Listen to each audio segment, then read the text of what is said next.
The screen went black before the sound hit a sharp crack that sliced through Vivaldi's strings and the low murmur of Manhattan's wealthiest diners. Then light flooded back crystal chandeliers catching the edges of 50 frozen faces, forks suspended over seared scallops, champagne flutes tilted mid-toast. At the center of it all, table 7. A young woman on the polished marble floor, blonde hair escaping its tight bun, one hand pressed to her reddening cheek while the other bled into shards of broken wine glass. Above her stood a figure in crimson silk arms still raised from the blow, diamonds glinting at her throat like accusatory stars. Harrison Cole. 67 years old and worth more than most sovereign nations, clutched his chest. The tightness began as pressure, then bloomed into pain that radiated down his left arm. His vision blurred at the edges. The woman in crimson was screaming something about poison, about arrests, about how this waitress had tried to kill him. But Harrison couldn't focus on the words. His gaze kept drifting to the girl on the floor, to the antique silver locket hanging from her neck, swaying as she struggled to rise. The engraving was too far to read, but he knew what it said. He had watched his mentor carve those initials 28 years ago. The room tilted. Someone was shouting for an ambulance. Harrison's knees buckled, and the last thing he saw before darkness claimed him was the waitress moving toward him, her bleeding hand reaching out. 72 hours earlier, the alarm clock read 4:45 when Scarlett Ashford's eyes opened. No snooze button, no lingering in the warmth of sheets that had been washed so many times the cotton felt like gauze. She rose in the dark of her Queens apartment, stepping over the pile of medical bills she had organized by severity the night before. The top envelope was stamped with red ink. Final notice. Below it, 17 more each, a variation on the same theme. Your account is past due. Payment required immediately. Insurance claim denied. She dressed in silence. The diner uniform hung on the back of the bathroom door, smelling faintly of fryer grease and the industrial soap they used to mop the kitchen. Her shift had ended at 3:30 in the morning, but sleep was a luxury reserved for people whose grandmothers weren't dying in hospital rooms they couldn't afford. Scarlett splashed cold water on her face, avoiding her reflection. The scar above her left eyebrow, thin, silvery, shaped like a question mark, caught the light anyway. She had stopped wondering about its origin years ago.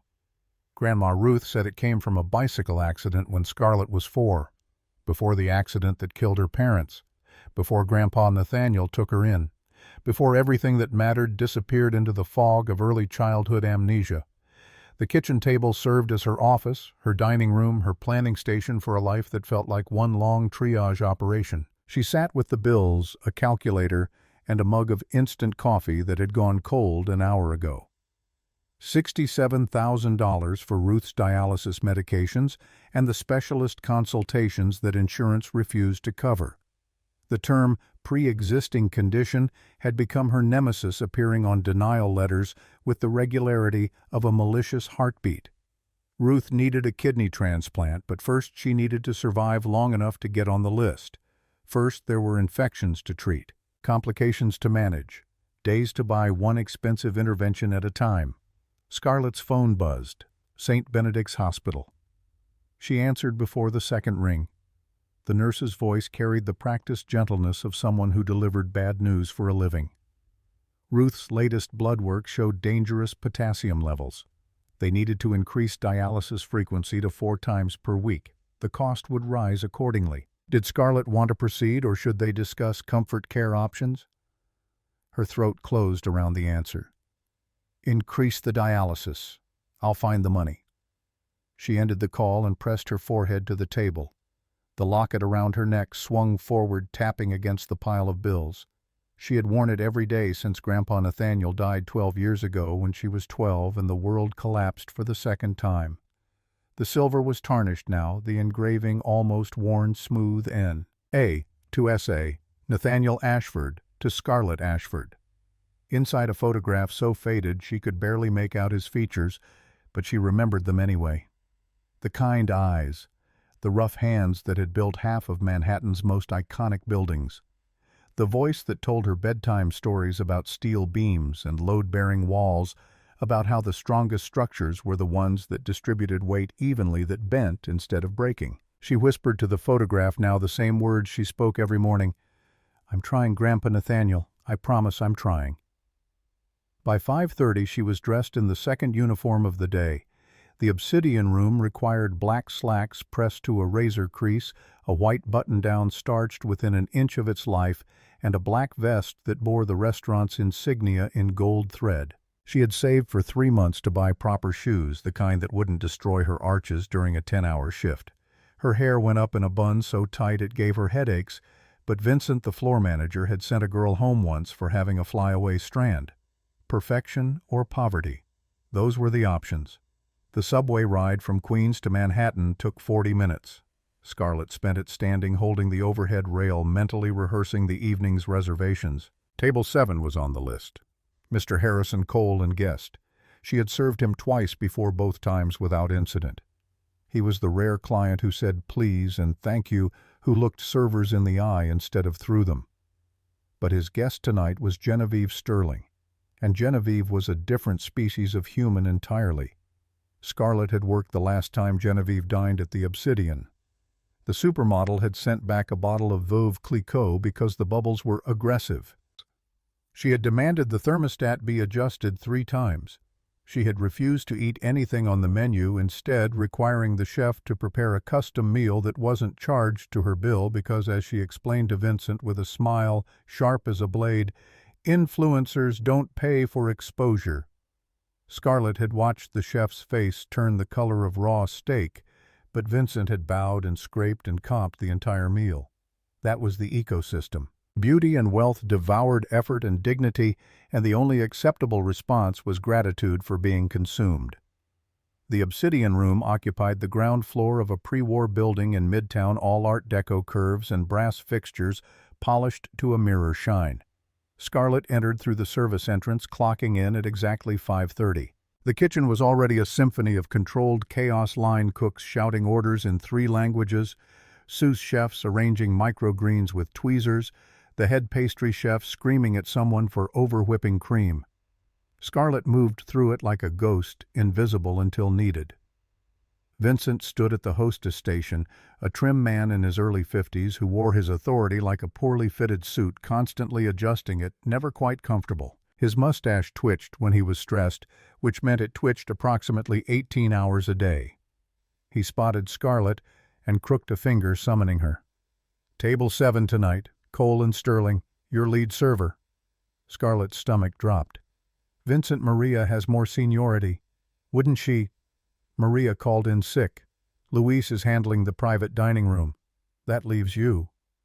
He leaned in close enough that she could smell his cologne and the anxiety underneath it.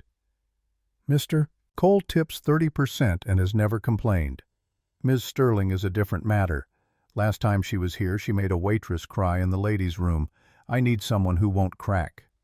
"I won't crack. See that you don't." He handed her a laminated card with the table's preferences. Pellegrino chilled to exactly 40 degrees Fahrenheit. No ice in wine glasses. Breadbasket only if specifically requested. Genevieve's dietary restrictions took up half the card: gluten-free, dairy-free, no nightshades, no cruciferous vegetables, no food that had ever been within 10 feet of a peanut. At the bottom, Vincent had added a handwritten note: "Do not engage in conversation unless directly asked a question." Scarlett tucked the card into her vest pocket and retreated to the server station. Her co-worker Maria, not actually sick, just unwilling to deal with Genevieve, had left a note taped to the coffee machine. "Good luck. You're gonna need it." Scarlett crumpled it and threw it away. Luck was for people who had margins for error. She had only precision and endurance. At 6 o'clock the restaurant began to fill. Old money and new money mingled in the dining room, distinguishable only by how they wore their wealth. The old money spoke in low voices and ordered without looking at menus. The new money took photographs of their plates and talked too loudly about summer houses in the Hamptons. Scarlett moved between tables, refilling water glasses before they were half empty, clearing plates with the silent efficiency of someone who had learned to make themselves small. Luther King sat at the grand piano near the bar, warming up his hands. He was somewhere in his 60s, a black man with silver threading through his close-cropped hair and a smile that seemed to carry its own light source. He had been playing at the Obsidian since before Scarlett was born 6 nights a week, his fingers pulling Gershwin and Porter and Ellington from the keys like he was translating a language only he could fully understand. Tonight he was setting up his phone on the music stand, propping it at an angle that would capture his hands on the keys. Scarlett paused near the piano. "Recording tonight, Mr. King." He glanced up and something flickered in his expression, recognition, or maybe confusion. His gaze dropped to the locket at her throat, lingered there a beat too long, then returned to her face. "For my grandson. He's learning piano at school. Wants to see how Grandpa does it." He smiled, but it didn't quite reach his eyes. "That's a beautiful locket. May I ask where you got it?" "My grandfather gave it to me. He passed away 12 years ago." Luther's fingers paused on the keys mid-chord. "Your grandfather. What was his name, if you don't mind my asking?" "Nathaniel Ashford. He was an architect." The chord resolved into silence.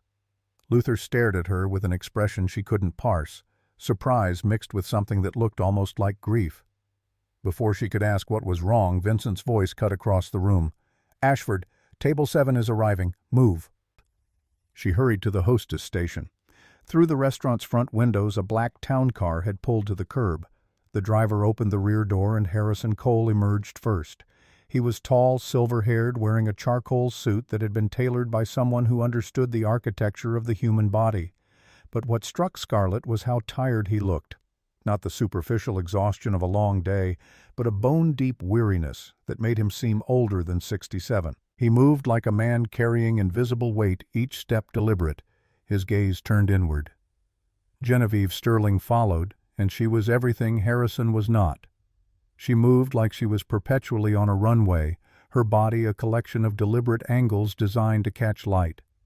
The crimson gown she wore probably cost more than Scarlett's annual rent. Diamonds dripped from her ears and throat, and her face had the uncanny smoothness of someone who had declared war on the aging process and was winning through superior firepower. She didn't acknowledge the driver who held the door, didn't thank the hostess who greeted them with a practiced smile. She simply walked, and the restaurant rearranged itself around her. Vincent materialized at Scarlett's elbow. "Smile. Look pleasant. Don't screw this up." She pasted on the expression she had perfected over 6 years of service work. Friendly but not familiar, attentive but not intrusive, present but not quite human. The hostess led Harrison and Genevieve to table 7, a corner booth with burgundy leather seating and a view of the piano. Luther had started playing something soft and jazzy that blended into the background like expensive wallpaper. Scarlett approached with 2 water glasses on a silver tray, her posture perfect, her smile locked in place. "Good evening, Mr. Cole, Miss Sterling. Welcome to the Obsidian Room." Harrison looked up, and for a moment their eyes met. His were gray-blue, the color of storm clouds over the Atlantic, and there was something in them that made Scarlett's carefully constructed professional mask falter. He was staring at her face not in the way men sometimes did, appraising and dismissive, but with a kind of searching intensity that made her want to step back. His gaze dropped to her locket, and she watched something shift in his expression. Recognition. Confusion. Pain. Then Genevieve's voice shattered the moment. "This table wobbles." Scarlett blinked, refocusing. "I apologize, ma'am. Let me check." She set down the tray and knelt, running her hand along the table's base. The floor was level, the legs were secure. There was no wobble. "The table appears stable, Ms. Sterling. If you'd prefer, I can request—" "Are you calling me a liar?" The question landed like a slap. Scarlett rose slowly, keeping her face neutral. "Not at all, ma'am. I simply wanted to— I can feel it wobble when I lean on it." Genevieve demonstrated, pressing her palms flat on the table. Nothing moved. "Fix it or move us to a different table." "God, why is competence so difficult to find in this city?" Harrison sighed, rubbing his temples. "Genevieve, the table is fine. Please, let's just order. I have an early call with London tomorrow." "You always take their side." Genevieve turned her shoulder to him, her voice dropping to a hiss that carried anyway. "Fine. But if my wine spills because of this table's instability, I'm filing a complaint." Scarlett retrieved a small wooden wedge from her vest pocket. Vincent required all servers to carry them for exactly this kind of situation and placed it under the table leg that wasn't causing any problem. "I'll ensure everything is secure, ma'am. May I start you with still or sparkling water?" Pellegrino. Chilled to exactly 40 degrees. Last time it was lukewarm and I could barely drink it. "Of course. And for you, Mr. Cole, tap water is fine." His voice was quiet, almost apologetic. He glanced at Genevieve, who was now scrolling through her phone with the focused intensity of someone trying to win an argument with the internet. "Thank you, Miss Scarlett." Something flickered in his eyes again. Scarlett. That's a lovely name. She nodded, retreating before the moment could stretch into something requiring a response. At the server station, she filled a glass with Pellegrino from the bottle Vincent kept in a dedicated refrigerator set to 40 degrees, checked the temperature with a thermometer to be certain, and returned to table 7. The conversation she interrupted was the kind that people had when they had forgotten how to speak the same language. Genevieve's voice carried an edge sharp enough to draw blood. "I don't understand why you're being so stubborn about this. My father went to considerable trouble to arrange the merger. Sterling Industries and Cole Enterprises would be unstoppable together." Harrison's jaw tightened. "And I've explained that my legal team needs to complete their due diligence. Some of the contract language is opaque. There are clauses buried in the appendices that concern me." "Clauses?" Genevieve said the word like it tasted rancid. "You're accusing my family of hiding something." "I'm saying I want my attorneys to review the fine print before I sign over a controlling interest in my company.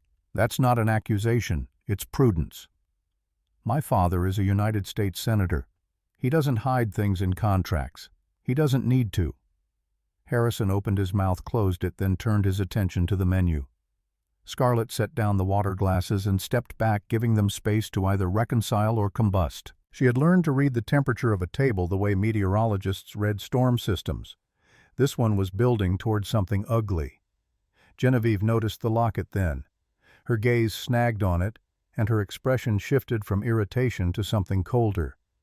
"That necklace is unhygienic. You're serving food. Take it off." Scarlett's hand moved to cover the locket instinctively. "It belonged to my grandfather, ma'am. I keep it tucked inside my uniform. It doesn't interfere with— I don't care whose it was. It's tarnished and unprofessional. Remove it or I'll speak to the manager." The words sat in Scarlett's throat, fighting to get out. "It's the only thing I have left of him. It's not hurting anyone. Why does my small comfort threaten you?" But she had been a waitress long enough to know that logic didn't apply in these situations. The customer was always right, even when they were categorically, objectively wrong. Harrison spoke before she could respond. "Genevieve, that's enough. Excuse me. The necklace is fine. She's wearing it discreetly. There's no health code violation." He looked at Scarlett with something that might have been kindness. "Please keep it on. It's clearly meaningful to you." Genevieve's face flushed, her makeup suddenly too stark against her skin. "Why are you staring at her jewelry? Do you know this waitress?" "No, Harrison faltered, his gaze dropping to the locket again. Scarlett watched confusion play across his features, followed by something that looked like pain. "It reminds me of something. Someone. From a long time ago." The silence that followed was broken by Genevieve snatching up her wine list. "I want the Chateau Margaux, the '98 vintage. That's $2,000 a bottle, Bella." "Don't call me that." Her voice was ice and broken glass. "And I don't care what it costs. If you're going to humiliate me by ogling the help, the least you can do is buy me expensive wine." Harrison closed his eyes for a long moment, and Scarlett could see him calculating the cost of the fight versus the cost of acquiescence. He chose surrender. "Fine. The Margaux." Scarlett wrote it down, her hand steady despite the tension radiating from the table. "And would you like to hear tonight's specials?" Genevieve waved a dismissive hand. "I'll have the lobster bisque to start, then the Chilean sea bass. Steamed, no butter, no oil, no salt. If I see so much as a grain of seasoning, I'm sending it back." "Understood. And for you, Mr. Cole, the Wagyu ribeye, rare." He handed back the menu, and their fingers brushed for a fraction of a second. Static electricity, or maybe just the dry air of the restaurant, but Scarlett felt it like a shock. Harrison felt it too. She saw him flinch slightly, saw his gaze sharpen on her face. "That scar above your eyebrow. How did you get it?" The question was too personal, too unexpected. Scarlett touched the scar reflexively. "A bicycle accident when I was little. I don't remember it." "You don't remember?" He repeated it like he was testing the words for truth. "How old were you?"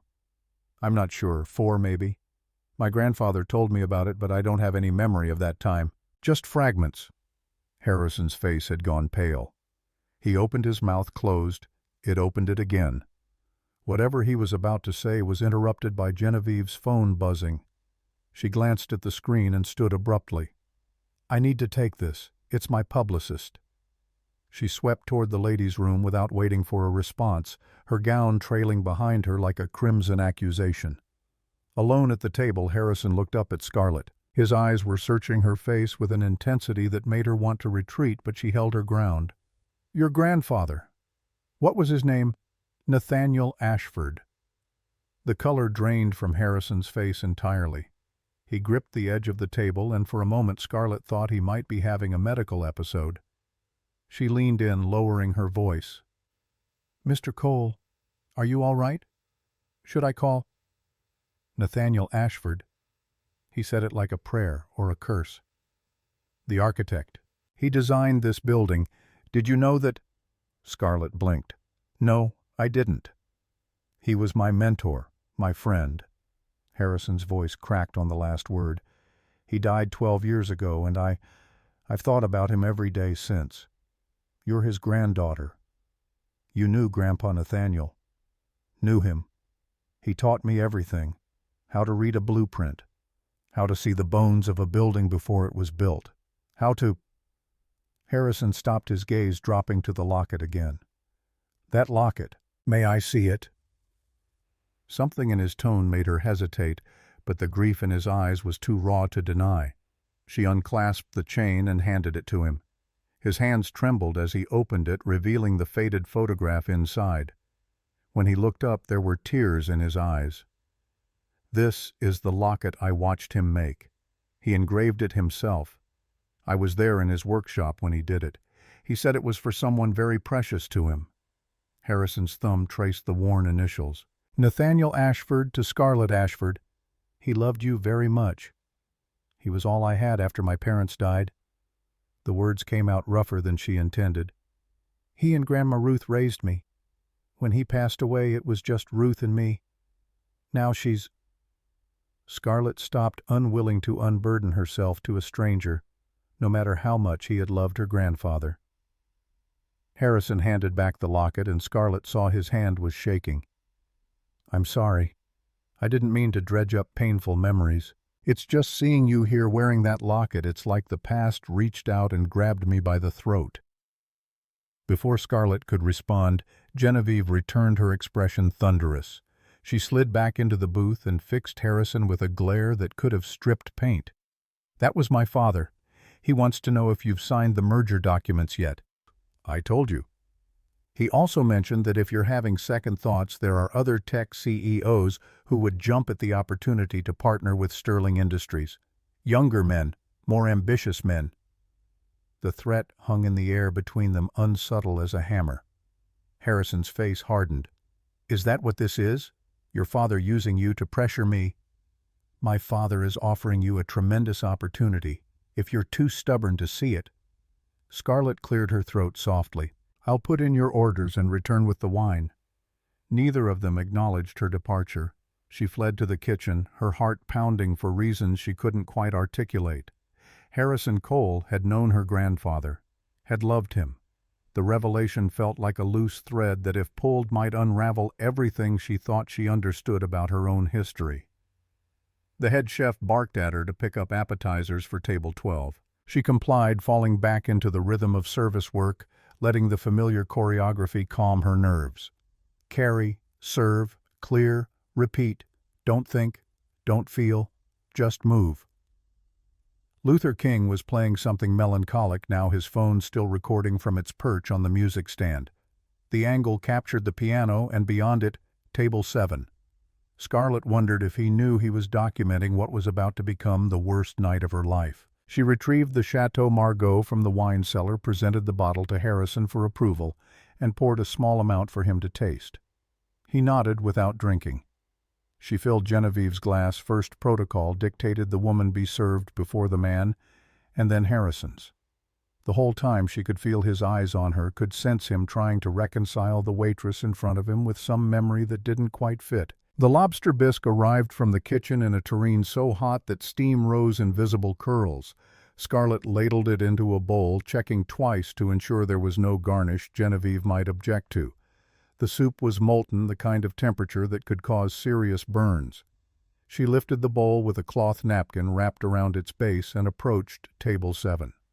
Harrison and Genevieve had abandoned any pretense of civility. Their voices were low but vicious, each word a carefully aimed dart.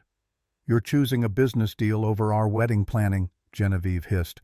"My mother is furious. The venue is booked, the invitations are printed, and you're too busy auditing contracts to even look at seating charts. Your mother has been furious since the day we met, and the merger protects your trust fund, Genevieve. I suggest you lower your voice and remember that we're in public."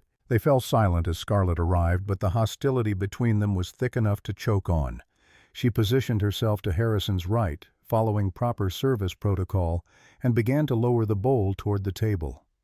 The lobster bisque, Ms. Sterling. She never saw it coming. Genevieve made a sharp, sweeping gesture with her left arm, dramatic, emphatic, designed to punctuate whatever point she was making to Harrison. Her elbow connected with Scarlett's forearm with enough force to jar the bowl. Hot soup sloshed over the rim, and Scarlett tried to pull back, tried to save it, but momentum and physics conspired against her. The thick orange bisque splashed across Genevieve's crimson gown, spreading like blood across silk. Time fractured. Scarlett watched it happen in slow motion, Genevieve's face cycling through shock rage and something uglier. The bowl slipping from Scarlett's hands. The crash of porcelain on marble. Soup spreading in a pool that reflected the chandelier light. Genevieve stood so fast her chair toppled backward. "You clumsy, incompetent idiot!" The restaurant went silent. Conversations died mid-sentence. Cutlery stopped clinking. Even Luther's piano went quiet, the final chord hanging in the air like a held breath. Scarlett's mouth was dry. "Ms. Sterling, I am so sorry. You moved your arm and so now it's my fault." Genevieve's voice climbed toward hysteria. "You spill boiling soup on me and then blame me for it. Do you have any idea how much this dress costs? It's vintage. It's irreplaceable. I'll pay for the cleaning. Cleaning. You think cleaning will fix this?" Genevieve took a step forward, invading Scarlett's space. The scent of her perfume, something expensive and cloying, was suffocating. "You did this on purpose. I saw the way you were looking at Harrison. You're jealous. You're just a pathetic little waitress who thinks she can catch a billionaire's eye by ruining his fiancée's wardrobe." Harrison stood, his face pale. "Genevieve, sit down. It was an accident. I saw it. You bumped her arm. Don't you dare take her side." Genevieve shook him off when he reached for her. "She destroyed my dress. Look at this. Look." She thrust the stained fabric toward Scarlett, who stumbled back a step. Vincent was pushing through the crowd now, his face red, his mustache quivering. But he was too far away, too slow. Scarlett forced herself to meet Genevieve's eyes. "Ma'am, I apologize. It was an accident, but I take full responsibility. I will personally—" "I don't want your apologies." Genevieve stepped closer, her voice dropping to a whisper that somehow carried to every corner of the silent restaurant. "I want you to know your place. You are nothing. You are a servant. And you will never ever be anything more." Something inside Scarlett broke and reformed in the same instant. She drew herself up to her full height, her voice steady despite the trembling in her hands. "I think you should leave. I won't be spoken to like that." The words hung in the air for 3 heartbeats. Then Genevieve's hand lashed out. The slap connected with Scarlett's cheek with a crack that echoed off the Art Deco ceiling. The force of it snapped her head to the side, sent her stumbling backward. Her foot caught on a chair leg and she went down hard, landing on the broken porcelain. Shards bit into her palm and she felt the hot rush of blood before the pain registered. Her hair clip broke and blonde waves tumbled down around her shoulders. The room spun. From the floor, Scarlett looked up at Genevieve. The woman stood above her, breathing hard, her hand still raised. And in that frozen moment, Scarlett saw something in her eyes that was worse than anger. It was satisfaction. Genevieve had enjoyed it. Then Harrison was moving, stepping between them. His voice when he spoke was quiet, controlled, terrifying in its calmness. "Give me the ring." Genevieve blinked. "What?" "The engagement ring. Take it off. Give it to me." "You're breaking up with me here now because of her." Harrison didn't look at Scarlett. He kept his eyes fixed on Genevieve, and Scarlett could see something in his face she hadn't seen before. Not anger, something colder, final. "I'm ending this because I just watched you assault someone. I'm ending this because in the last 2 minutes I've seen who you really are when you think consequences don't apply to you. The ring. Now." The fight drained out of Genevieve in an instant, replaced by panic. "Baby, please, I'm stressed. The wedding planning, my father's campaign. I didn't mean—" "Yes, you did. You meant every word, every action." Harrison's hand remained extended, palm up, waiting. Genevieve looked around the restaurant, seeing for the first time the dozens of phones pointed at her, recording every moment. The realization that she had destroyed herself in public settled over her features like ash. She yanked the ring off her finger, a massive diamond that caught the light like a tiny sun, and threw it at Harrison. It missed his hand, struck a wine glass on the table, shattered the crystal with a musical chime. "Keep it." Her voice was raw. "I never loved you anyway. You're boring, Harrison. A workaholic bore with a dead soul and no idea how to actually live." She grabbed her clutch and stormed toward the exit. As she passed, Scarlett still kneeling on the floor, she leaned in close enough that only Scarlett could hear. "You just made the worst enemy of your life trash." Then she was gone, the door swinging shut behind her, leaving a wake of stunned silence and the lingering scent of expensive perfume mixed with catastrophe. Scarlett's hand was bleeding badly now, blood soaking into the white cuff of her shirt. She tried to stand, but her legs wouldn't cooperate. The adrenaline was wearing off, leaving room for the pain to flood in. Her cheek throbbed where Genevieve had struck her. The cut on her palm burned. Harrison knelt beside her. "Don't move. You're cut. We need—" Then he stopped. His eyes went wide, his face drained of color so completely he looked like a corpse. He pressed a hand to his chest, right over his heart, and Scarlett watched the pain bloom across his features. "Mr. Cole?" He couldn't answer. His mouth opened closed. His breathing turned shallow and rapid. Sweat beaded on his forehead. Scarlett's training kicked in before conscious thought could catch up. She had spent 2 years as a paramedic student before money ran out, and she had to drop out to care for Ruth. But some knowledge lived in muscle memory. "Heart attack." She said it loud enough for the gawking diners to hear. "Someone call 911, now." She eased Harrison onto his back, loosening his tie, unbuttoning his collar. His pulse was thready and irregular under her fingers. She pulled aspirin from her vest pocket. Vincent required all servers to carry it for exactly this kind of emergency, and pressed 2 tablets into Harrison's palm. "Chew these. Don't swallow. Chew." He obeyed, his face contorted in pain. Scarlett elevated his legs, using a chair cushion, checked his airway, monitored his breathing. Around them, chaos had erupted. Vincent was shouting orders. Diners were pulling out phones. Someone was screaming for a defibrillator. But Scarlett's focus narrowed to the man dying in front of her.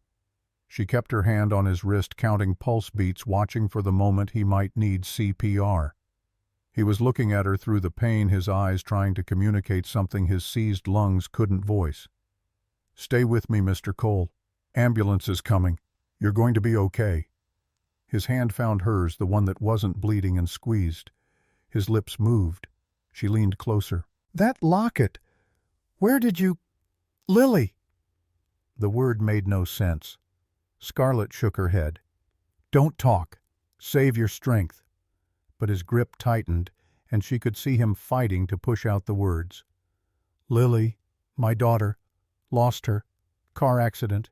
22 years ago." Sirens wailed outside. The EMTs burst through the door with a stretcher and equipment. They took over efficient and professional, and Scarlett backed away, her bloody hand pressed to her chest. She watched them load Harrison onto the stretcher, watched them attach electrodes and oxygen, watched them wheel him away. Vincent's hand clamped on her shoulder. "My office, now." She followed him on numb legs, leaving bloody footprints on the marble floor. His office was a cramped space behind the kitchen, smelling of cigarettes and desperation. He closed the door and rounded on her. "Do you have any idea what you've done? I saved his life. You assaulted our most important client." Scarlett stared at him. "She hit me first. You saw it. Everyone saw it. The security footage is corrupted. Technical glitch. It happens." Vincent's mustache twitched. "All anyone will see is you causing a scene that nearly killed a man. Ms. Sterling has already contacted her lawyers. If you're smart, you'll resign quietly before this becomes a legal matter." The words took a moment to penetrate. When they did, Scarlett felt something cold and final settle in her chest. "You're firing me. I'm giving you the option to leave with dignity. Take it." She thought about arguing, thought about fighting. But she was so tired and her hand was still bleeding, and somewhere in Manhattan, Harrison Cole was either dying or not dying, and she couldn't control any of it. So she nodded. "I need my final paycheck. You'll get it in the mail." She left through the kitchen, past the line cooks who wouldn't meet her eyes, past Luther King, who sat at his piano with his head in his hands. Outside, the October air was cold enough to hurt. Scarlett stood on the sidewalk, her uniform soaked with blood and soup, watching the ambulance disappear into traffic. Her phone buzzed. "St. Benedict's Hospital." She answered. The words came through in fragments: critical condition, emergency surgery, family only. But Ruth didn't have family anymore. Just Scarlett. And Scarlett didn't have a job. Didn't have a way to pay for the dialysis that Ruth would need in the morning. Didn't have anything except a locket and a memory of a billionaire whispering about a daughter he had lost. She looked down at her bleeding hand, at the antique silver locket hanging between her breasts, still stained with Harrison Cole's sweat from when he had grabbed it in his delirium. And she walked toward the subway, toward Queens, toward a grandmother who was running out of time and a pile of bills that would bury them both. Behind her, inside the Obsidian room, Luther King pressed stop on his phone's recording. He had captured everything, every word, every moment. But he sat frozen, staring at the footage, because he had known Nathaniel Ashford. He had played piano at the man's funeral 12 years ago, and he had also played piano at a small christening party 26 years ago for a little girl named Lily, who had worn a silver locket and had a small scar above her left eyebrow from falling off her bicycle. The waitress who had just left was the same girl. He was certain of it. Luther looked at his phone, at the choice in his hands. Then he closed the recording app and slipped the device into his pocket. Some truths, he decided, needed time to ripen before they could be spoken.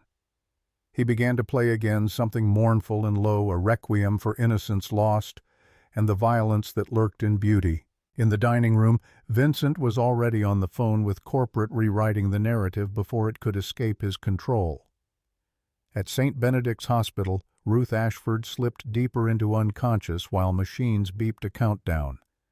At Mount Sinai, Harrison Cole flatlined once before the surgeons could get his heart restarted.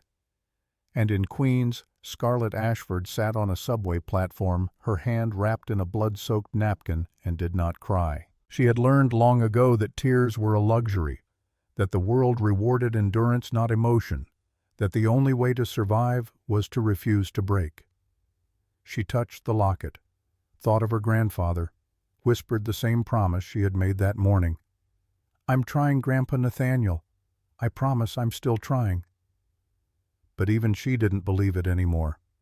The apartment in Queens smelled like failure and disinfectant. Scarlett stood in the doorway at 2 a.m, her bloodied uniform still clinging to her skin, and stared at the eviction notice that someone had taped to her door while she was losing everything at the Obsidian room.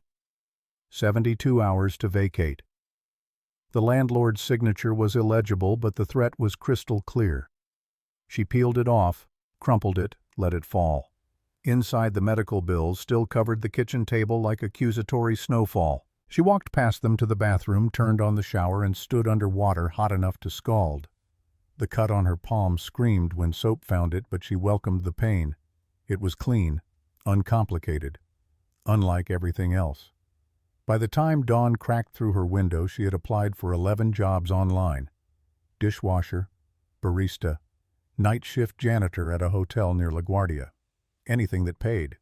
The applications asked if she had ever been terminated from previous employment. She checked no and felt nothing about the lie. Survival had its own morality. St. Benedict's Hospital called at 6:15. Ruth had crashed during the night. They had stabilized her, but the nephrologist needed to speak with Scarlett about care options going forward, which was medical euphemism for "we're running out of ways to keep her alive and you're running out of money to pay us." Scarlett took the subway to the hospital, her face still swollen where Genevieve had struck her. A bruise was blooming purple across her cheekbone. The other passengers gave her a wide berth, which suited her fine. She sat with her hands folded in her lap, the locket heavy against her sternum, and watched the city blur past. Ruth's room was on the 4th floor, tucked between a woman dying of lung cancer and a man recovering from his 3rd stroke. The machines breathed for Ruth now, a ventilator doing the work her exhausted kidneys could no longer support. She looked smaller than Scarlett remembered, shrunken by illness into something fragile as tissue paper. Scarlett pulled a chair to the bedside and took Ruth's hand. The skin was papery cool. She thought about all the times this hand had braided her hair, packed her school lunches, held her through nightmares about parents she couldn't remember. Ruth wasn't blood. Scarlett knew that now, had known it for years in the vague way children know truths adults try to hide. But biology was irrelevant. Ruth had been there. That was all that mattered. The nephrologist arrived at 7, a thin woman with kind eyes and the exhausted demeanor of someone who delivered bad news professionally. She sat across from Scarlett and folded her hands. "Your grandmother's kidneys are failing faster than we anticipated. We've done everything we can with dialysis, but at this stage she needs a transplant to survive. Without one," she paused, giving Scarlett space to fill in the blank. "I'm sorry. I wish I had better news." Scarlett's throat was desert dry. "How long?" "Weeks. Maybe a month if we increase dialysis to daily sessions. But the cost?" "I'll find the money." The doctor's expression said she had heard that before from people who never found it. She stood, squeezed Scarlett's shoulder with practiced sympathy, and left. Scarlett sat alone with the ventilator's mechanical wheeze and thought about the bills piling up at home, about the job she wouldn't get because some algorithm would flag her termination from the Obsidian, about Harrison Cole, who might be dead by now for all she knew. He had whispered about a daughter named Lily before the EMTs took him, a daughter lost 22 years ago, the same year Scarlett's parents died. She pushed the thought away. Coincidences were common. Grief made people see patterns in chaos. Her phone buzzed. Unknown number. She almost declined, but desperation made her answer. The voice on the other end was male, crisp, professional. "Am I speaking with Scarlett Ashford?" "Yes." "My name is David Chen." He stopped, corrected himself. "David Marshall. I'm an attorney with Cole Enterprises. Mr. Harrison Cole would like to speak with you. He's asked me to arrange a meeting." Scarlett's heart stuttered. "He's alive." "He underwent emergency surgery last night. Triple bypass. He's in recovery at Mount Sinai, and against medical advice, he's insisting on seeing you today. Would noon be convenient?" "Why does he want to see me?" A pause. When Marshall spoke again, his tone had shifted to something more careful. "He didn't specify. He simply said it was urgent, and that I should mention he knew your grandfather." The locket seemed to tighten around her neck. "I'll be there." She spent the morning at Ruth's bedside, holding vigil while nurses came and went. At 11:30 she kissed Ruth's forehead and left. The subway to Mount Sinai took 40 minutes. She used the time to rehearse what she would say, but every script felt inadequate. "Thank you for not dying" didn't seem sufficient. Neither did "I'm sorry you nearly died because I spilled soup." Mount Sinai's cardiac wing smelled like industrial cleaner and fear. The receptionist directed her to the 4th floor private recovery suites. Marshall met her at the elevator, a man in his mid-40s wearing a suit expensive enough to pay Ruth's medical bills for a month. He looked at her bruised face and something shifted in his expression. "Ms. Ashford, thank you for coming." "Is he okay?" Stable. The surgery went well, but he's weak. Please don't upset him. Marshall guided her down a corridor lined with abstract art that probably cost more than her apartment. I should warn you, he's been asking unusual questions about your family, your background. I'm not sure what he's looking for, but he seems convinced it's important. They stopped outside a door marked 412. Marshall knocked once, then opened it. The room was large, softly lit with floor-to-ceiling windows overlooking Central Park. Medical equipment beeped softly, and in the bed propped up on pillows Harrison Cole looked like death had kissed him and decided to wait. His skin was gray. IV lines snaked into his arms. Electrode patches dotted his chest beneath the hospital gown, but his eyes were sharp when they found Scarlett, and she saw recognition flare there like struck match. "Thank you, David. Give us the room." Marshall hesitated. "Sir, the doctors said—" "I'm aware of what the doctors said. Close the door on your way out." When they were alone, Harrison gestured to a chair beside the bed. Scarlett sat her hands folded in her lap, acutely aware of her cheap jeans and the bruise on her face. Harrison spoke first. "You saved my life. Anyone with EMT training would have done the same. But you're the one who did it, while bleeding, after being assaulted." He studied her with an intensity that made her want to look away. "The restaurant fired you." It wasn't a question. Scarlett nodded anyway. "That's unconscionable. I've already contacted their corporate office. Vincent will be terminated by the end of the day. I'm also ensuring you receive 6 months severance and a letter of recommendation." "You don't have to." "Yes, I do." Harrison shifted in the bed, wincing. "I failed you. I sat there and let Genevieve abuse you, and when she escalated to violence, I wasn't fast enough to stop it. That failure nearly cost you your livelihood. The least I can do is ensure you land on your feet." Scarlett's chest tightened. Kindness from strangers was more dangerous than cruelty. It made you hope. "Thank you. I appreciate it, but what I really need is a job." Harrison's lips curved into something that might have been a smile if he'd had the strength. "Which is why I'm offering you a position. Personal assistant. $8,000 a month, full benefits including health insurance that will cover your grandmother's care. You'd work directly for me managing my schedule correspondence and various personal matters. The hours are long, but the compensation is fair." $8,000. The number echoed in her skull. It was more than she made in 3 months at the Obsidian. "Why would you do this for someone you barely know?" Harrison's gaze drifted to the window. When he spoke again, his voice had gone soft. "Your grandfather was the most important person in my life outside of my family. Nathaniel Ashford taught me to see the world differently. He showed me how buildings could tell stories, how architecture was frozen music. When he died, I lost my mentor and my dearest friend." His attention returned to her. "Helping his granddaughter isn't charity. It's settling a debt. He never mentioned you. We had a falling out before he died. A disagreement about a project. I was young and arrogant, convinced I knew better than him. By the time I realized my mistake, he was gone." Pain crossed Harrison's features, not physical, but older and deeper. "I never got to apologize, but I can help you, if you'll let me." Scarlett wanted to say yes, wanted it so badly her teeth ached, but something didn't fit. Harrison's interest felt too intense for simple guilt.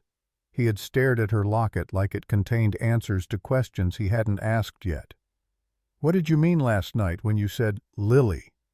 Harrison's face shuddered. "I was delirious. The pain medication."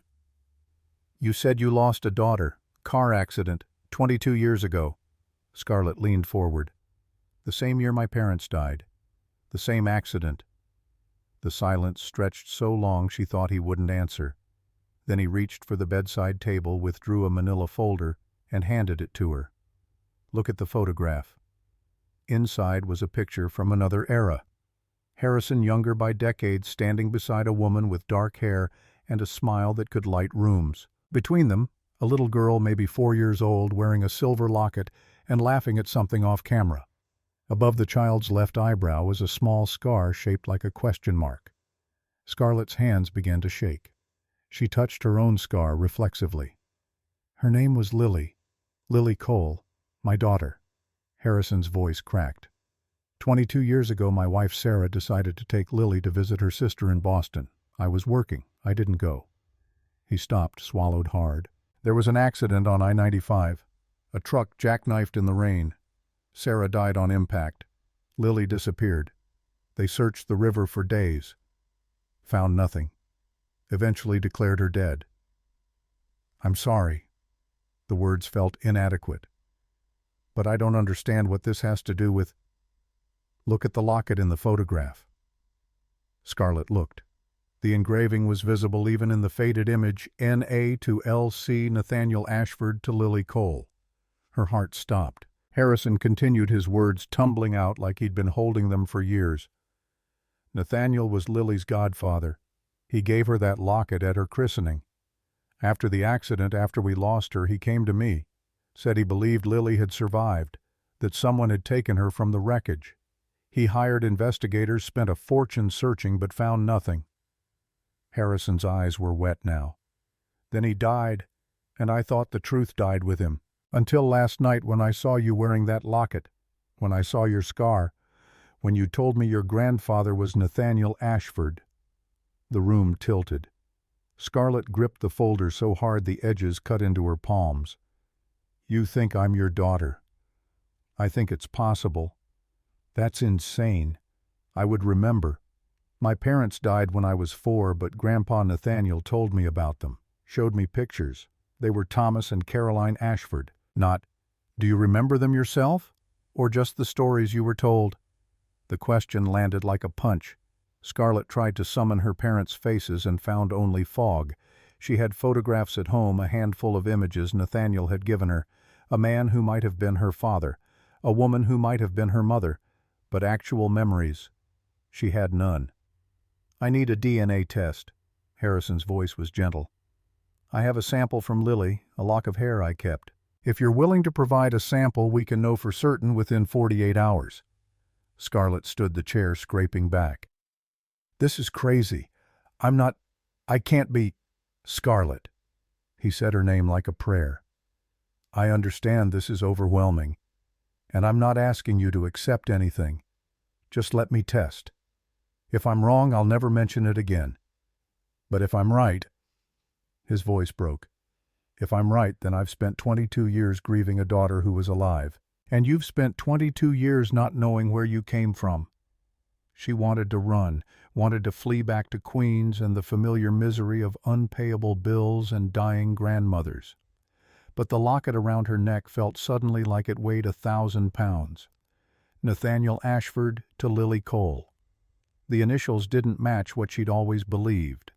N.A. to S.A. made sense if Nathaniel had changed her name, if he had hidden her, if everything she knew was a lie built to protect her. I'll do the test. The words came out strangled. But I need to think. I need time. Harrison nodded. Take all the time you need. David will arrange the DNA collection. And regardless of the results, the job offer stands. You saved my life. I'd like to help you save your grandmother's. Scarlett left without another word. Marshall was waiting in the hallway with paperwork, employment contracts, insurance forms, a check for the first month's salary. She signed everything in a daze, barely reading the words. The check went into her pocket. The weight of it felt obscene. The DNA collection happened in a clinic 2 blocks from the hospital. A nurse swabbed her cheek, labeled the sample, and sent her on her way. 48 hours. 2 days to find out if her entire existence was a carefully constructed fiction. She went back to St. Benedict's. Ruth was still unconscious, still breathing through machines. Scarlett sat beside her and pulled out the photograph Harrison had given her. The little girl smiled up at her, frozen in a moment before everything shattered. Who am I? Scarlett whispered to the woman who might not be her grandmother. Who was I supposed to be? Ruth didn't answer. The machines beeped their indifferent rhythm. That night, Scarlett's phone rang. Unknown number again. She answered out of habit. The voice was female, honeyed, calculated. Scarlett Ashford. My name is Constance. Constance Ashford. I believe we're family. Every muscle in Scarlett's body locked. Who is this? Your stepmother, dear. Or I was before you disappeared. I married your father Thomas shortly before he died.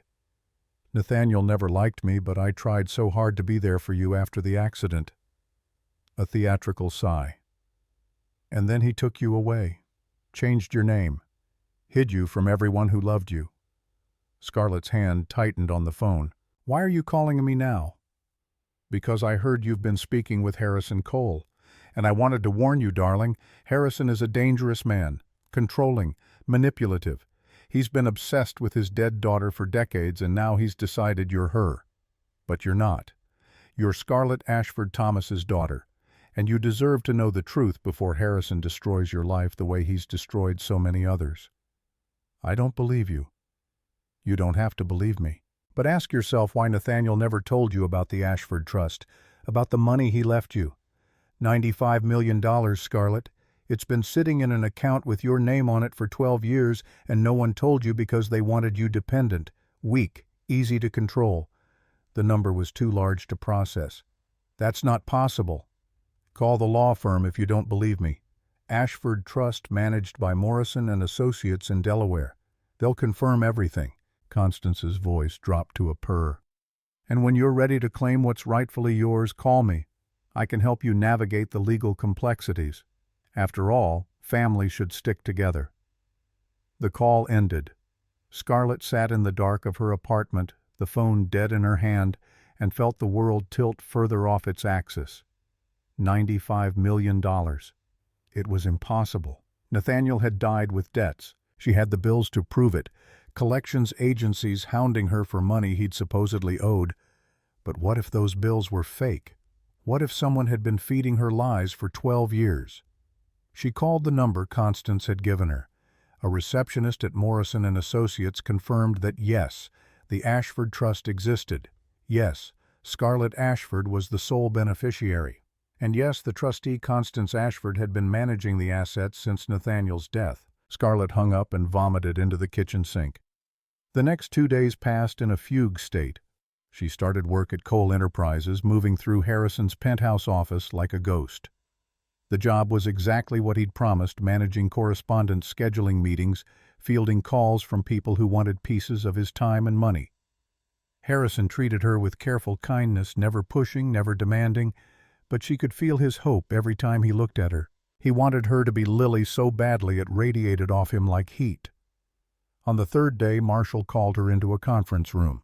The DNA results were in. Harrison was already there, sitting at the head of a mahogany table that could seat 20.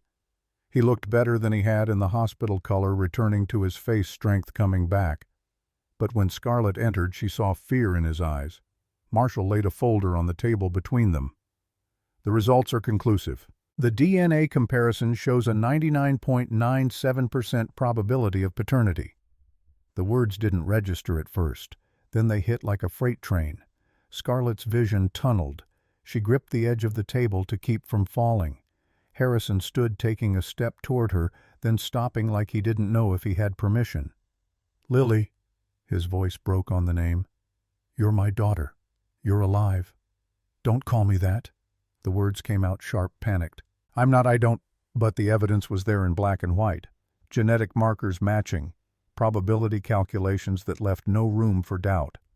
She was Lily Cole, lost daughter, presumed dead, hidden for 22 years by a man she'd called grandfather. Why?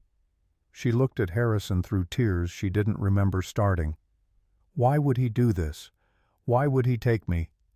Harrison's own eyes were wet. "I don't know, but Nathaniel loved you. I know that much. Whatever his reasons, he kept you safe."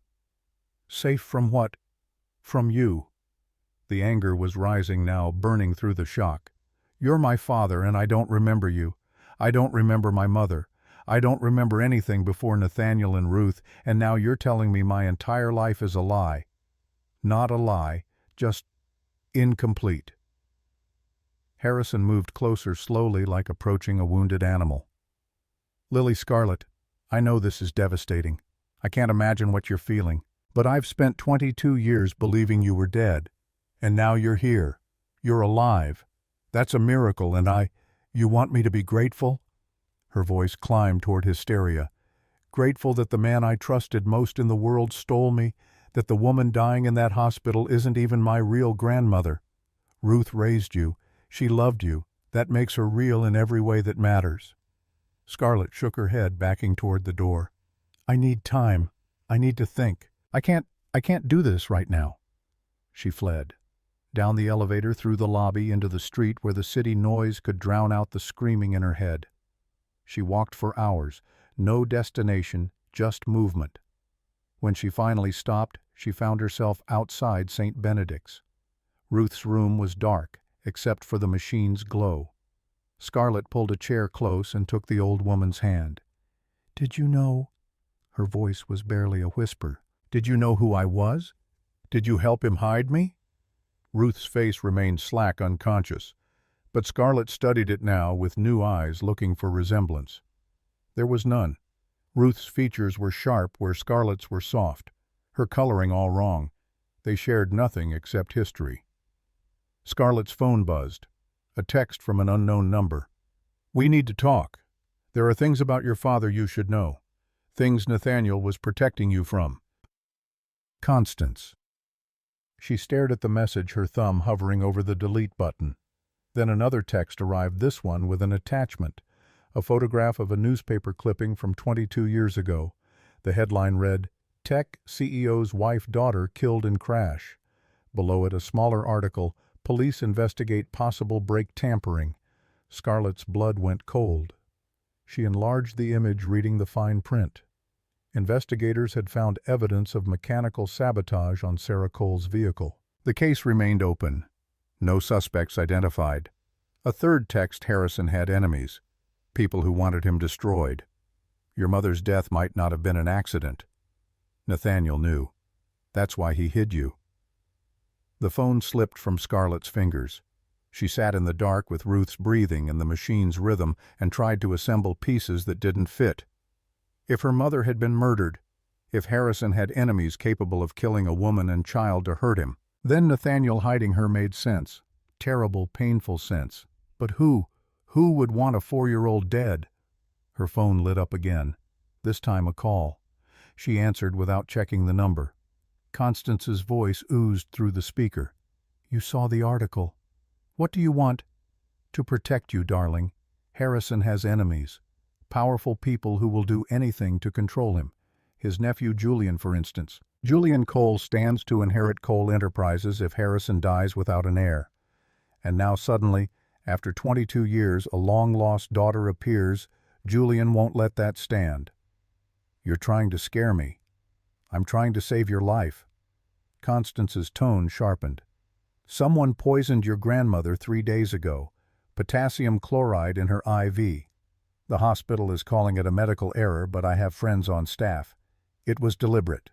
Scarlett's world stopped. "You're lying. Check her medical charts. Demand a toxicology report. You'll see." A pause. "Harrison and Julian both have access to the best fixers money can buy. One of them wants you dead before you can claim your inheritance. The question is, which one?" The call ended. Scarlett sat frozen. Then she was moving, running to the nurse's station, demanding to see Ruth's charts. The night nurse tried to placate her. "Everything's fine, your grandmother is stable," but Scarlett wouldn't be deterred. She threatened legal action, threatened to call the press, threatened anything that would get answers. An hour later, the nephrologist appeared with the toxicology report. Elevated potassium levels, far higher than Ruth's condition would explain. Possibly accidental contamination of the IV, possibly deliberate. Scarlett called the police. They took a report with obvious skepticism. Elderly patient in kidney failure, electrolyte imbalances were common. No evidence of foul play. They'd look into it, they said, but their tone promised they wouldn't. By the time Scarlett left the hospital, dawn was breaking. She went back to her apartment and found it destroyed. Drawers overturned, clothes scattered, the medical bills torn and scattered like confetti. And in the center of her bed, a Tiffany bracelet she'd never seen before, still in its signature blue box. She heard footsteps behind her, turned to find 2 police officers in the doorway. "Scarlett Ashford, we have a warrant for your arrest. Theft of property valued at $45,000 reported by Julian Cole." She tried to explain, tried to say she'd never seen the bracelet before, but the evidence was there planted in her home, and her protest sounded exactly like what a guilty person would say. They cuffed her, read her rights, walked her past neighbors who watched with the hungry curiosity of people grateful catastrophe had chosen someone else. At the precinct, they put her in a holding cell that smelled like urine and desperation. Through the bars she could see other women, some sleeping, some crying, some staring at nothing, with the blank exhaustion of people who had given up. Scarlett sat on the metal bench and thought about Nathaniel, about Harrison, about Ruth dying alone in a hospital bed, about Constance's warnings and Julian's hatred and the bracelet that had appeared like a stage prop in a play she didn't understand. She touched the locket. The engraving was worn almost smooth now from 22 years of her fingers tracing the same path. Nathaniel Ashford to Lily Cole, a name that had been hers before someone decided she needed to disappear. The holding cell door opened. A guard called her name. Marshall was in the lobby looking furious. "They're dropping the charges. Harrison isn't pressing, and without a victim there's no case." Scarlett stumbled out into the gray morning. Her hands still smelled like the holding cell. Marshall guided her to a waiting car. "Harrison wants to see you. There's something you need to know." They drove in silence to Harrison's estate in Westchester, a sprawling property hidden behind iron gates and old trees. Inside the house was all dark wood and inherited wealth. Marshall led her to a library where Harrison waited beside an elderly woman in a wheelchair.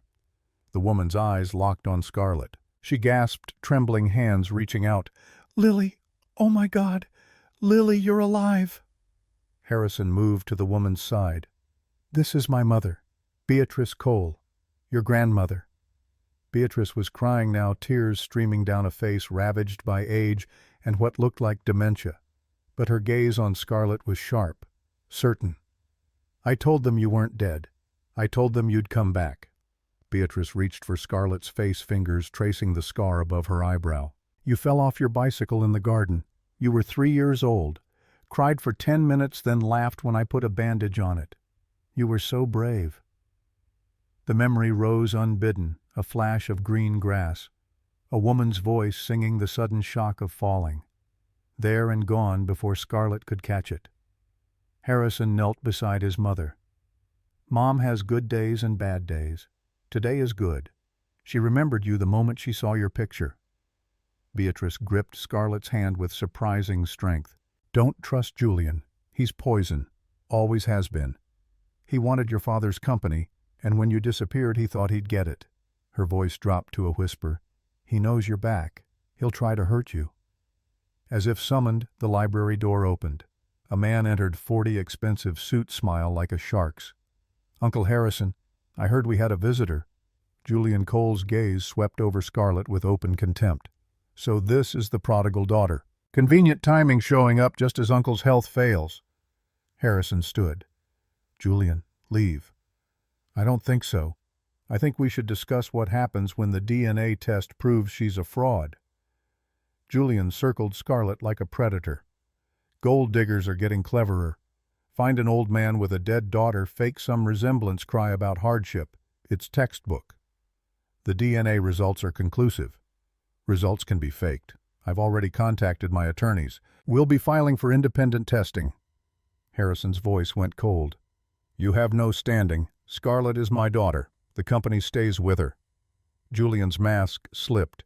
Beneath the corporate polish was pure hatred. "Then I guess we'll see what happens when accidents start occurring."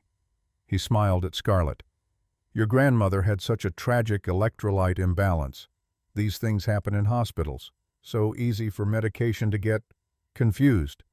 The room went silent. Then Harrison moved faster than Scarlett thought possible for a man 3 days out of surgery. He grabbed Julian by the collar, slamming him against the bookshelf. "If you touched Ruth, prove it." Julian's smile widened. "Prove anything. You can't. And when this little charlatan's lies fall apart, I'll be waiting to pick up the pieces of your empire." Marshall and 2 security guards appeared, pulling Julian away. He straightened his jacket, still smiling. "See you at the reading of the will, Uncle. Hope your heart holds out that long." They escorted him out. Scarlett sank into a chair, shaking. Harrison sat beside her, breathing hard. "I'm sorry. Julian has always been ambitious, but I didn't think he'd go this far. He killed Ruth." The certainty settled in Scarlett's chest. "He poisoned her to hurt me, to discredit me before the DNA results came back. We'll prove it. I'll hire investigators. She's dying." Scarlett's voice cracked. "She's dying, and there's nothing we can do because we can't prove anything, and even if we could, it won't bring her back." Beatrice wheeled herself closer. Her hand found Scarlett's. "Then you make sure her death means something. You survive. You claim what's yours. And you make Julian pay." The old woman's grip tightened. "Your grandfather didn't hide you all those years so you could roll over when evil showed up. He hid you so you'd be strong enough to fight when the time came." Through the window, Scarlett could see the gardens, manicured hedges, a fountain wealth that stretched to the horizon. This could be hers. This life. This family. All she had to do was accept that everything she'd known was someone else's story imposed on her. She touched the locket, thought of Nathaniel's hands engraving the silver, thought of Ruth teaching her to tie her shoes, thought of Harrison clutching his chest in a restaurant whispering about a daughter he'd lost. "I need to see Ruth. One more time." Harrison nodded. "I'll drive you." They went together, father and daughter strangers, learning the geography of each other. At the hospital, Ruth's condition had worsened. The doctor said hours, not days. Scarlett sat beside the bed and held Ruth's hand while machines counted down. "I know you probably can't hear me, but I need to say this anyway." She wiped her eyes. "Thank you for loving me when I had nothing. Thank you for being my family when everyone else was gone. And I'm sorry. I'm sorry I couldn't save you. I'm sorry I couldn't be whatever you needed me to be." Ruth's fingers twitched. Her eyes fluttered open for the first time in days. "Lily." The name came out as barely a breath. "Nathaniel told me, protect Lily. I'm here. I'm okay. Julian, he tried before, when you were small. Car accident wasn't. Ruth's breathing labored. "Nathaniel knew, hid you, kept you safe." The machines began to scream. Nurses rushed in. Harrison pulled Scarlett back as they tried to resuscitate. But it was over. Ruth Ashford died at 3:47 p.m. on a Thursday in October, and the last word she spoke was a name that didn't belong to her. Scarlett didn't cry. She stood in the hallway while doctors pronounced the time of death, while Harrison made phone calls, while the machinery of dying processed paperwork. She felt nothing, a vast emptiness where emotion should have lived. Then Harrison was there, arms around her, and the dam broke. She sobbed into his expensive suit, this man who was her father, and let grief pour out. When she could breathe again, she pulled back. "Ruth said Julian tried before, said the car accident that killed my mother wasn't an accident." Harrison's face had gone hard. "Then we find proof, we expose him, and we make sure he never hurts anyone again." "How?" "I have resources. Investigators who can find what police missed. Forensic accountants who can trace money. Julian's been embezzling from the company for years, I've suspected, but couldn't prove it. If he's also guilty of murder—" Harrison's hands clenched. "We'll bury him." Scarlett thought about the bracelet planted in her apartment, about Constance's convenient warnings, about a conspiracy 22 years in the making. "Constance called me, said she could help, that she wanted to protect me. Constance Ashford is poison. She married your father Thomas for money. When he died, she went after the trust. Nathaniel blocked her. That's why she hated him." Harrison pulled out his phone, showed her a document. "These are financial records. Constance has been embezzling from your trust for 12 years, $73 million funneled through shell companies into Senator Sterling's campaign fund." The pieces clicked together. Genevieve Sterling, daughter of the senator, engaged to Harrison, a merger that would have given Sterling Industries access to coal enterprises. They're working together, Constance, Julian, the senator, and they'll do anything to stop you from exposing them. Harrison met her eyes. "Including killing you." which is why starting now you have 24-hour security, which is why we need to move fast, and which is why I need to know if you're ready to fight." Scarlett looked at her reflection in the hospital window. Bruised, exhausted, hollow, but alive. "I'm ready." The forensic accountant arrived at Harrison's estate before dawn. Her name was Patricia Rhodes, a woman in her 50s with steel gray hair and the methodical demeanor of someone who had spent decades finding money people tried to hide. She spread financial documents across the library table like a general mapping a battlefield. "Constance Ashford has been siphoning funds from the trust since the day Nathaniel died. Shell companies in the Caymans, Delaware LLCs wire transfers disguised as legal fees." Patricia tapped a highlighted section. "The money flows into Sterling Industries, then into Senator Sterling's campaign fund. $73 million over 12 years. All of it yours." Scarlett stood at the window watching sunrise bleed across Westchester lawns. Behind her, Harrison reviewed the documents with Marshall. They spoke in the clipped language of men who had learned to weaponize legal code. "This is enough to prosecute," Marshall concluded. "Wire fraud, embezzlement, money laundering. Constance will die in prison." "Good." Scarlett turned from the window. Her reflection in the glass was unfamiliar expensive clothes Harrison had insisted on buying hairstyled by someone who charged more per hour than she used to make in a week. But underneath the polish, she still saw the waitress, still felt the sting of Genevieve's slap. "When do we move?" Harrison closed the folder. "Carefully. If we tip them off too soon, they'll destroy evidence. We need to catch them in the act. Force a confession that can't be denied." "How?" Patricia smiled, a sharp expression that promised violence through spreadsheets. "We set a trap. Offer Constance exactly what she wants. Access to more money, a chance to cash out before the audit catches her. She'll get greedy. They always do." The plan took shape over coffee and strategy. Scarlett would reach out to Constance, play the confused victim, ask for help understanding the trust. Constance would see an opportunity to extract a final payout before disappearing. They'd arrange a meeting, wire the conversation, and hand everything to federal prosecutors. Simple, clean, dependent entirely on Scarlett's ability to lie convincingly to a woman who had stolen her childhood. "I can do it." The words came out steadier than she felt. Harrison studied her with concern etched in the lines around his eyes. "You don't have to. We can find another way." "There is no other way. She killed Ruth. She's been bleeding me dry for 12 years. Scarlett met his gaze. "I want to watch her fall." By noon the wire was in place, a device so small it disappeared beneath Scarlett's blouse. The FBI agents who installed it gave instructions in monotone: keep Constance talking, get her to admit specifics, don't deviate from the script. They made it sound easy, like betrayal was a muscle you could train. The meeting was set for 2 o'clock at a coffee shop in Midtown. Neutral territory. Public enough to feel safe, quiet enough for damaging admissions. Scarlett arrived early, chose a table near the window, and watched strangers pass by with their mundane problems, late for work, fighting with partners worried about bills that were measured in hundreds instead of millions. Constance appeared at 2:07, deliberate lateness that announced power.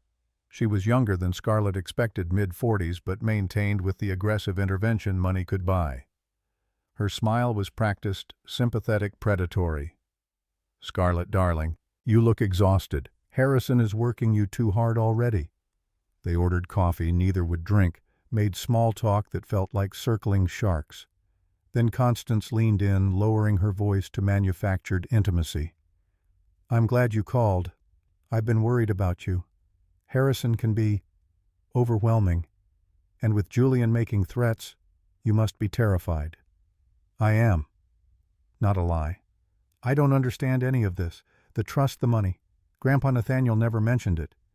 "Because he was protecting you. From people like Harrison who see you as a means to an end." Constance reached across the table, her hand covering Scarlett's. "But I can help you access what's yours, without going through Harrison, without letting him control every aspect of your life." "How?" The hook was baited. Constance took it with both hands. "The trust has mechanisms for emergency distributions. Medical expenses, education costs, relocation fees. I've been managing it for years. I know every loophole. We could arrange a transfer, say $10 million. Enough for you to disappear if you need to. Enough to start over somewhere Harrison and Julian can't touch you. Scarlett's pulse hammered against the wire taped to her chest. The FBI agents listening from a van 2 blocks away would be recording every word. 10 million, just like that. Just like that. But it has to happen quickly before Harrison freezes the accounts. And there would be administrative fees. For my trouble. 5%. Standard practice. $500,000. Constance's usual cut. The FBI agents listening from a van 2 blocks away would be recording every word. Why are you helping me? Constance's mask slipped for a fraction of a second. Beneath the sympathy was calculation cold as winter. Because Thomas was my husband, your family, and family protects each other, even though Grandpa Nathaniel took me away from you. Nathaniel was paranoid. He convinced himself the car accident was Julian's doing, that you were in danger. But it was just tragedy, darling. Random and senseless. He stole you because he couldn't accept that sometimes bad things simply happen. Constance squeezed Scarlett's hand. He denied you your inheritance, denied you knowing your father, all to satisfy his own need for control. The lies stacked so smoothly Scarlett almost believed them, almost forgot about Ruth gasping Julian's name with her dying breath. What do I need to do? Sign a release form. I'll handle the rest. Money in your account by Monday. Then you can decide stay with Harrison or take your freedom and run. Constance slid papers across the table, legal jargon disguising theft. Scarlett picked up the pen, let it hover over the signature line. The wire captured every rustling page. And the administrative fee goes where? An account I've established for processing trust distributions. All legitimate, all traceable if you need documentation. The same account you've been using to funnel money to Senator Sterling. Constance's smile froze. Her hand shot out, gripping Scarlett's wrist hard enough to bruise. What did you say? I said we know about the shell companies, the wire transfers, the $73 million you've stolen over 12 years. Scarlett pulled her wrist free. This conversation is being recorded. The FBI is listening. And you just confessed to everything. The color drained from Constance's face. She stood so abruptly her chair toppled backward. Around them, coffee shop patrons looked up with the mild annoyance of people whose background ambiance had been disrupted. You little bitch, you think you can trap me? I think I already did. Constance grabbed her purse, but FBI agents were already moving through the door. 2 men in suits, badges out, voices calm and professional. Constance Ashford, you're under arrest for wire fraud, embezzlement, and money laundering. She tried to run, made it 3 steps before they had her in handcuffs. She screamed about attorneys and harassment and false accusations while they read her rights. Scarlett watched from her table, coffee going cold, and felt nothing. No satisfaction, no relief, just the hollow certainty that Ruth was still dead and money wouldn't resurrect her. Marshall appeared at her elbow. Well done.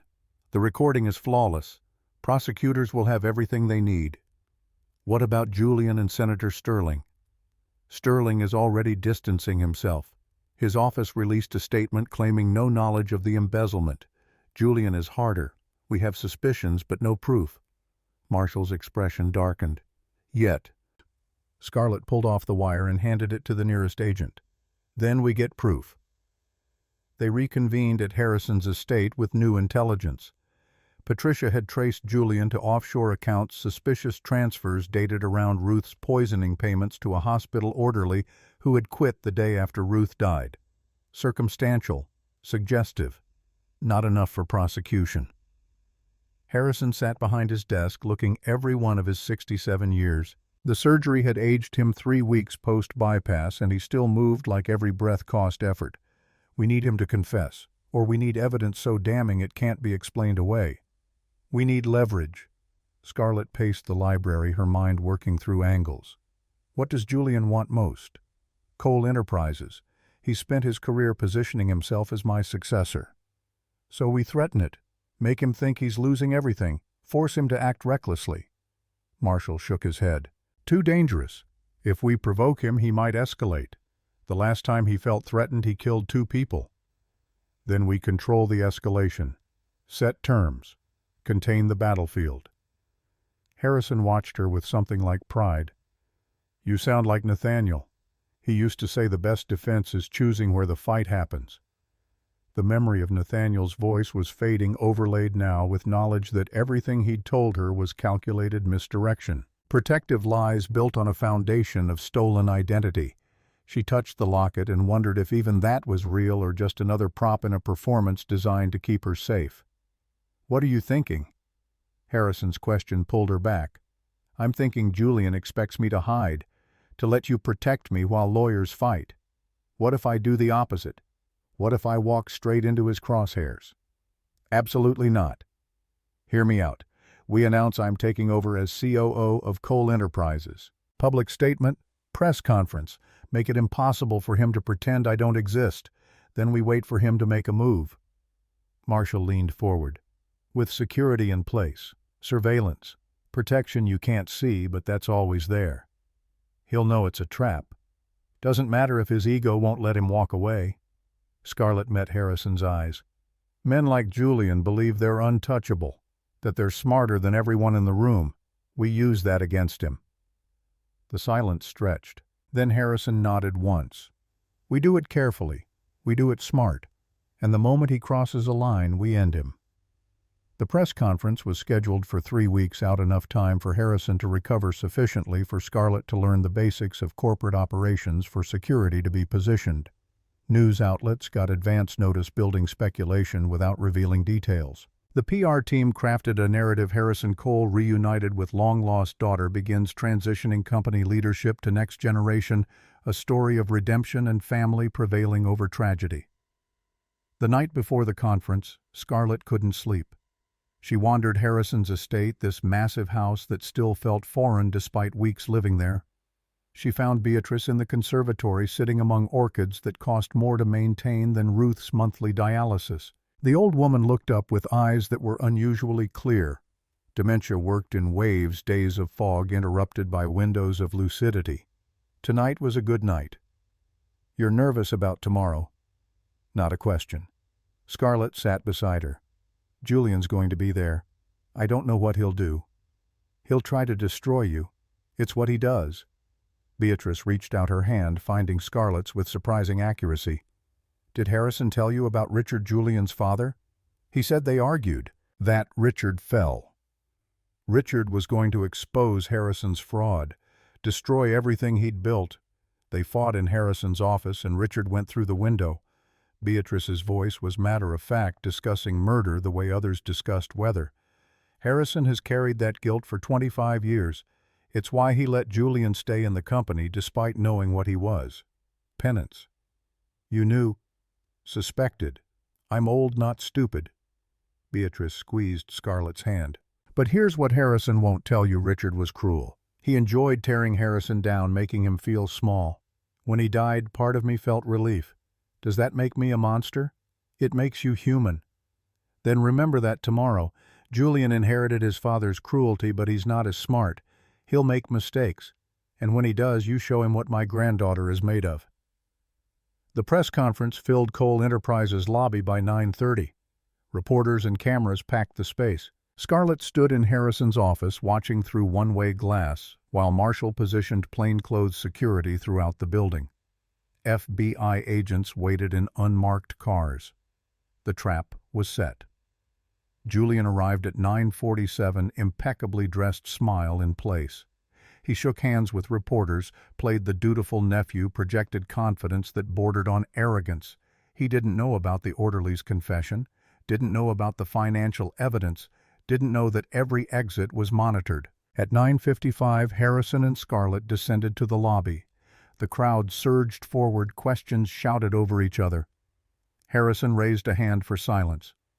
Thank you all for coming. Today I'm announcing a transition that's 22 years overdue. He gestured to Scarlett. This is my daughter Lily Cole, who many of you knew as Scarlett Ashford. She was taken from me as a child. Now she's returned, and I'm proud to announce she'll be joining Cole Enterprises as Chief Operating Officer effective immediately. The questions erupted. Scarlett fielded them with answers. Marshall had prepared her voice steady, despite the cameras and scrutiny. She spoke about honoring Nathaniel, about learning the business, about building bridges between past and future. Julian stood at the edge of the crowd, his smile frozen in place. When reporters turned to him for comment, he manufactured enthusiasm. "It's wonderful to have family reunited. I look forward to working with Lily as she learns the ropes." The condescension dripped. Scarlett met his gaze across the room and saw murder there, thinly veiled. "I appreciate your willingness to help," she responded, her tone light. "Especially given your extensive experience managing the company's offshore accounts." Julian's expression flickered. "I'm sorry. The accounts in the Caymans, the ones you've been using to siphon corporate funds, I'd love to understand the strategy behind them." The room went quiet. Cameras swiveled toward Julian. "I have no idea what you're talking about." Marshall stepped forward, FBI agents materializing from the crowd. "Julian Cole, you're under arrest for attempted murder, wire fraud, and conspiracy to commit murder." Julian's face cycled through shock rage calculation. He looked for exits and found them blocked, looked at Harrison and saw no mercy. "This is absurd. I'm calling my attorney." "You'll have that opportunity." Marshall nodded to the agents. "After we discuss your presence in the Obsidian's kitchen the night Harrison nearly died, and the $50,000 you paid to poison Ruth Ashford." "I don't know what lies she's told you." Julian pointed at Scarlett. "But she's a con artist. A nobody who showed up with a convenient sob story and fake DNA results." A voice cut through the chaos. "The DNA is real, and I have video evidence of everything else." Luther King emerged from the crowd, phone in hand. He moved to the display screen, connecting his device. The footage played for every camera in the room. The Obsidian's dining room, table 7. Julian, in borrowed chef's whites, standing in the kitchen, his hand moving over the soup tureen when the chef's back was turned. The timestamp clear, the evidence irrefutable. Julian watched his own image betray him. Then he moved, not toward an exit, but straight at Scarlett. He was fast, despite expensive shoes, closing the distance before security could react. His hands found her throat, fingers digging into her windpipe with the strength of panic and rage. "You self-righteous bitch! You ruined everything!" Scarlett couldn't breathe. Darkness crept at the edges of her vision. Then instinct took over muscle memory she didn't know she possessed. Her thumb drove into Julian's eye socket while her other hand struck his throat. He staggered and she brought her knee up hard between his legs. Julian collapsed. Security swarmed, but he was still talking, words spilling like poison. "Harrison is a murderer. He killed my father. Pushed him off a building 20 years ago and made it look like suicide. Ask him. Ask your precious daddy about the body that fell 30 stories." The room erupted. Cameras everywhere. Questions screamed. Harrison stood frozen, his face confirming what Julian's accusations suggested. Scarlett's world tilted. She looked at Harrison, her father, her savior, and saw guilt written in every line of his face. "Tell me it's not true." Harrison's mouth opened, closed. "It's complicated. It's a yes or no question." The silence was answer enough. FBI agents hauled Julian away, still shouting about Harrison's crimes. Marshall grabbed Scarlett's arm, but she pulled free. "I need to hear it from him." But Harrison had already retreated, his lawyer appearing to whisk him into an elevator. The press conference collapsed into chaos. Security cleared the lobby. Scarlett stood at the center, watching everything fall apart. Luther materialized beside her. "Come on, my car's out back." She let him guide her through service corridors to where his Volvo idled. They drove to a diner in Queens, miles from the madness. Over coffee that tasted like defeat, Luther finally spoke. "I don't know if what Julian said is true, but I knew Nathaniel. He would never have hidden you unless he believed Harrison was dangerous. Or unless he was wrong." Scarlett stared at her reflection in the window. "What if Nathaniel stole me because of a lie? What if I've spent 22 years running from a threat that never existed?" "Then you'll deal with that truth too, but first you need to hear Harrison's side." Her phone had been buzzing nonstop. Missed calls from Harrison, from Marshall, from numbers she didn't recognize. One text stood out. "Your father is not the villain Julian painted, but he's not innocent either.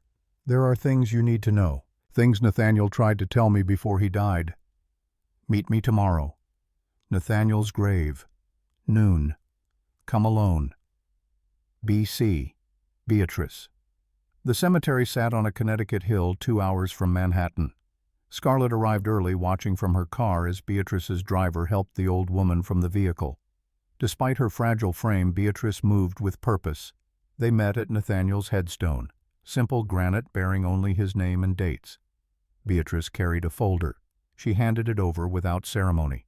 "Nathaniel gave this to me 6 months before he died. Said if anything happened to him, I should give it to you when you were old enough to understand. My memory's been failing, but yesterday when I saw you at that press conference, I remembered where I'd hidden it." Inside were letters, dozens of them, written in Nathaniel's hand. The first was dated 2 weeks after Sarah's death. "Harrison, I know what you did to your brother. I know the evidence you destroyed. When Sarah died and Lily disappeared, I saw how loss broke you.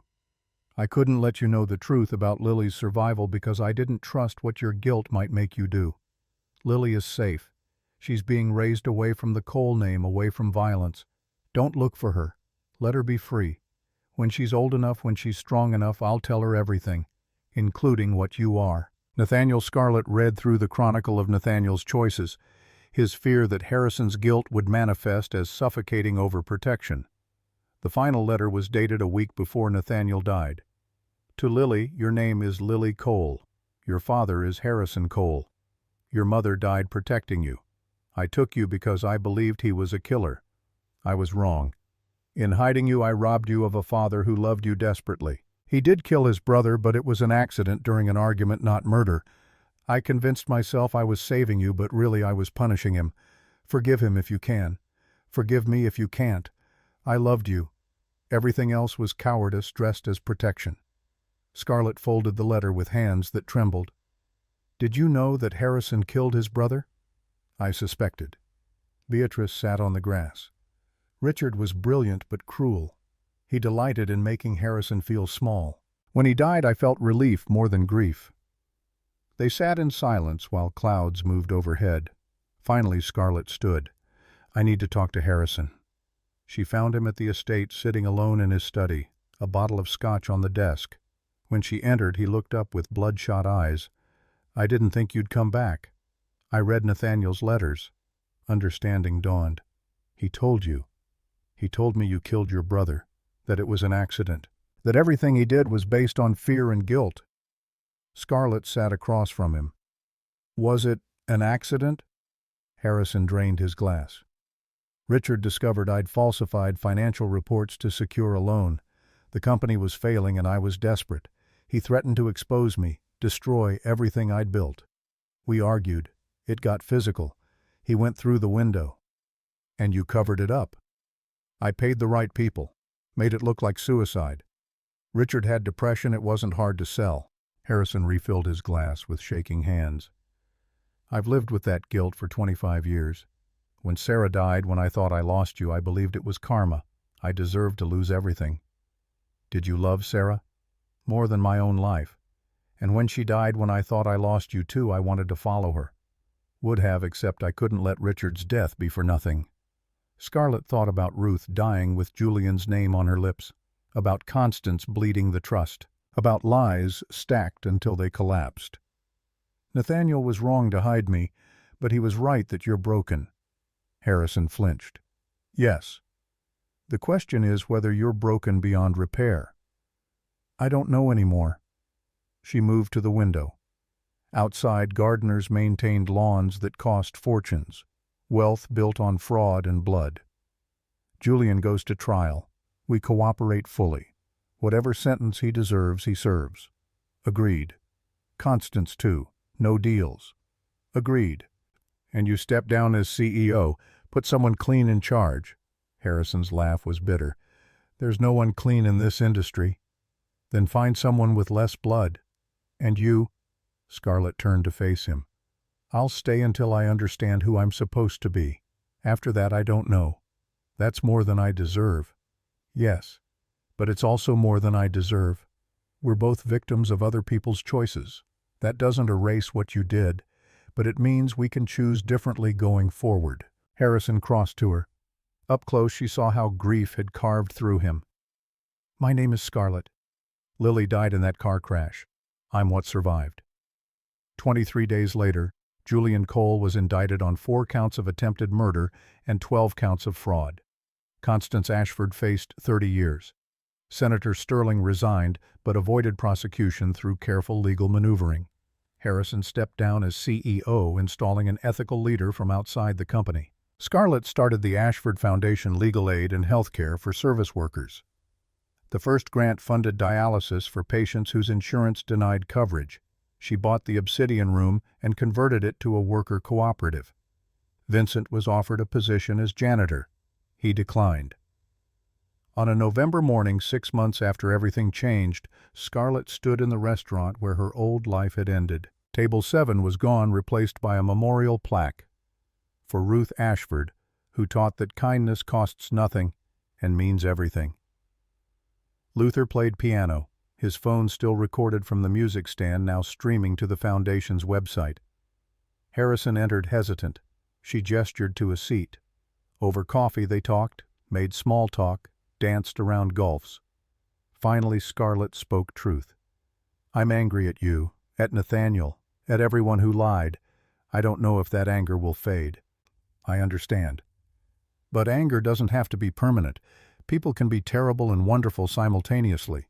My grandfather kidnapped me to save me. My father killed his brother in desperation. Both things can be true without either of you being monsters." Harrison's eyes were wet. "That's more grace than I've shown myself." "Then learn. Be the father Nathaniel thought you couldn't be. And if I fail, then you fail.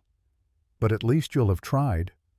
She reached across the table. He took her hand. Outside Manhattan moved relentlessly. Inside, a father and daughter who barely knew each other held on while Luther's piano wove memories into music. Scarlett thought about the waitress who'd been slapped, about choices that violence had set in motion, about how catastrophe could shatter a life or forge it stronger. Dignity, she had learned, wasn't about how others treated you. It was about how you treated others when you had every reason to be cruel. Her phone rang. The Foundation. Another case? Another worker who'd been wronged? She answered, stood, prepared to leave. Harrison stood too. "Thank you for giving me a chance I don't deserve." "We're all getting chances we don't deserve. That's called grace." She walked toward the door, paused, looked back at him. "I'm having dinner with Beatrice on Thursday. You should come." His face transformed. "I'd like that." Outside, autumn air bit sharp and clean. Scarlett walked toward her car, toward the Foundation, toward a future she was building one choice at a time. Behind her, through the restaurant window, she saw a young waitress accidentally spill water. The new manager, a former line cook, smiled and said, "Accidents happen." The customer thanked her anyway. No raised hands, no raised voices. The world turned a fraction kinder. Not perfect, but better. And that Scarlett decided was enough.